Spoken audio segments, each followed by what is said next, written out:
আবার সেই সেনানিবাসে থাকা 626 জনের মধ্যে দুইজনকে অবশ্য হস্তান্তর করেছে আনিসুল হক আর সালমান এফ রহমান, সাবেক স্বরাষ্ট্র হ্যাঁ। উপদেষ্টা আমাকে বলেছেন আমারই একটা অনুষ্ঠানে। আহ, তার মানে বাকি 624 জন তারা কিভাবে গেলেন? তো কি নেগোসিয়েশন হচ্ছে? সরকার কি যেখানে সুবিধা হচ্ছে বা যেখানে সুবিধা পাচ্ছে তাদেরকে ছাড়ছে, যেখানে হচ্ছে না বা পাচ্ছে না তাদেরকে ছাড়ছে না, এরকম না, কিছু ঘটনা নাকি? নেগোসিয়েশনটা কি না, মানে কি?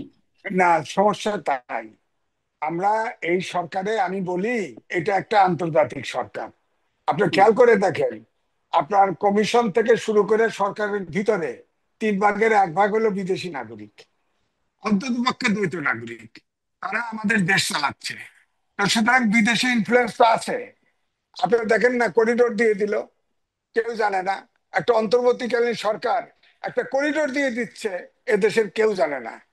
এই অন্তর্বর্তীকালীন সরকার, যার 3 ভাগের 1 ভাগ হলো বিদেশি নাগরিক, তাদেরকে এই দেশটা লিজ দেওয়া হয়েছে নাকি? তারা একটা সময়ের জন্য আসছে, একটা ভ্যাকুয়াম সময়ের জন্য আসছে। তারা নির্বাচন দিবে, সংস্কার করতে চায়। সংস্কার তো ছাত্রদেরও দাবি ছিল না। ছাত্রদের কোটা সংস্কার, চাকরির জন্য কোটা সংস্কার ছিল, পরে 9 দফা, পরে ফেসিবাদ বিলোপ, আন্দোলনটা গেল। তখন সব পিছন থেকে সব দল, জনগণ, হকার টকার সব কিছু সবাই নামছে। হ্যাঁ। তো 52 সাল থেকে যত আন্দোলনের 24 পর্যন্ত নেতৃত্ব দিচ্ছে সবসময় ছাত্ররা। সেই ছাত্ররা এখন যা চাপ মারিয়ে দেয় তাই। আমি যে কথা বলছিলাম, এই যে 2013 সালে যে ইমরানের সরকার নেতৃত্ব দিল, ওটাও সরকার পৃষ্ঠপোষক ছিল। সরকারের ওটা বসানো হয়েছিল। কাদের মোল্লার যাবজ্জীবন হয়, তাকে ফাঁসি দেওয়ার ইচ্ছায় ওটা বসানো হয়েছিল। তারপর ওটা ভেঙে দিয়েছে। ওখানে ছাত্রলীগ ছিল, বাম ছাত্ররা ছিল। এটা তৈরি করা হয়েছিল রীতিমতো। হ্যাঁ। তো সেখানে আপনি খেয়াল করে দেখেন, সেখানে আপনার পানি সাপ্লাই, এমনকি বাথরুম বসায় পর্যন্ত দেওয়া হয়েছে, খাবার দাবার দেওয়া হয়েছে। এবারে ছাত্ররা দেখেন, শুধুমাত্র আপনার রাষ্ট্রপতির উদাহরণ দিচ্ছে। কিন্তু আপনি খেয়াল করে দেখেন যে এই যে ছাত্ররা যে জাস্ট 1 ঘন্টা টাইম দিল, এই যে হাসনাত সাহেব যে নেতৃত্ব দিল, সেখানে তো সব আপনার ইসলামপন্থীরা আসে ভিড় জমাইলো ওখানে। হ্যাঁ, আপনি খেয়াল করে দেখেন এখানে। আপনার এর আগে নারী সংস্কার কমিশন করেছিল। এই সরকার তো বোঝে না কোনটা কখন কি করতে হবে, তা বোঝে না। নারী সংস্কার নিয়ে এমনি ইসলামপন্থীরা সব আহ, গরম হয়েছিল।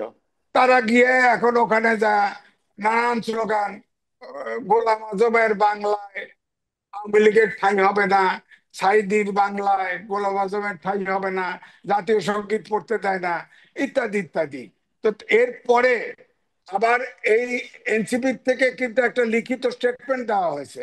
সেখানে বলেছে 1947, 1971 এবং আপনার 2024, এই তিনটাকে হাইলাইট। আপনি বলেন তো, 1947 দ্বিজাতির তত্ত্ব ভিত্তিতে দেশ পাকিস্তান বাংলাদেশ তৈরি হয়েছে, সেটাতে আমার কি স্টেক? আমার কি স্টেক?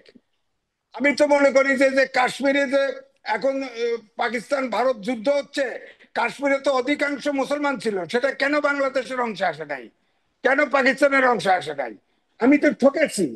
আমি তো বলবো ওই দ্বিজাতি তত্ত্ব টেবিলে যে বৈঠক হয়েছে, সেটা তো আমি ঠকেছি, বাংলাদেশ ঠকেছে, মুসলমানরা ঠকেছে। হ্যাঁ। সেই 47 সাল কেন ছাত্ররা স্মরণ করতে হবে বলেন? আর 71 আর 24-কে সমান করে দেখা হবে। এখন আপনি বলেন, আজকে আওয়ামী লীগের আপনার বিচার হচ্ছে, তাদের অ্যাক্টিভিটিস বন্ধ করছে। 71 সালে প্রাদেশিক সরকারের 4 জন মন্ত্রী ছিল জামাতের, এবং জামাত সিদ্ধান্ত নিয়ে পাকিস্তান আর্মিকে সহযোগিতা করেছে। যে গণহত্যা হয়েছে, আওয়ামী লীগের যদি বিচার হয়, জামাতের কেন বিচার হবে না? জামাতের কেন বিচার হবে না? ওটা তো আরো বেশি ভয়ঙ্কর ছিল। 71 তো তারা দেখে নাই, তারা বুঝতে পারবে 71-এ কি ধ্বংসযজ্ঞ চলছে, কি ধ্বংসযজ্ঞ চলছে। আপনি 71-কে ছোট করে তো হবে না। 71 আপনি আমি একটু পতাকা মানবেন না।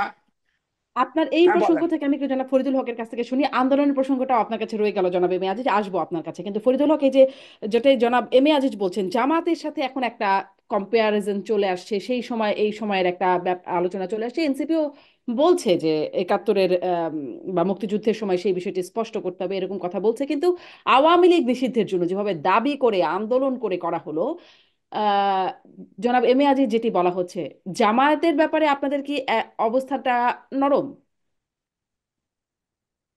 মানে জামাতের ব্যাপারে কি নরম আমি ঠিক বুঝতে পারিনি মানে। মানে যদি একই পাল্লায়, যেটি জনাব এম এ আজিজের বক্তব্য থেকেই আমি আসলে প্রশ্নটা করছি যে আচ্ছা আচ্ছা, জামাত এবং আওয়ামী লীগকে একই পাল্লায়।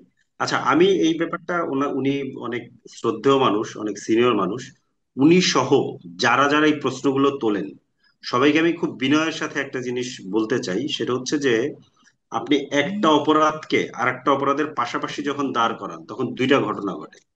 একটা হচ্ছে কোনোটাকে ছোট করতে গিয়ে অন্যটাকে বড় করে ফেলেন, অথবা অন্যটাকে বড় করতে গিয়ে আরেকটাকে ছোট করে ফেলেন। এইভাবে আমরা যেন না দেখি। প্রত্যেকটা ঘটনা তার পার্সপেক্টিভ অনুযায়ী, তার স্থান কাল পাত্র অনুযায়ী আলাদা।